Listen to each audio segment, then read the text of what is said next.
Well, here we are, middle of the storm, out here, preventative maintenance, shoveling the driveway. There's already a good 6 inches, 5 inches.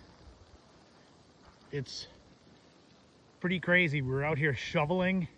By the time we get to the end of the driveway, everything we did was already filled back in.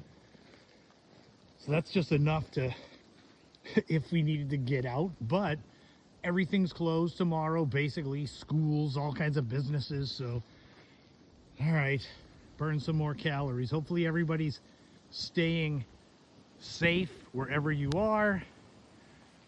I'm going back inside to watch the second half of the Patriots game and watch the snow pile up, because what are you gonna do?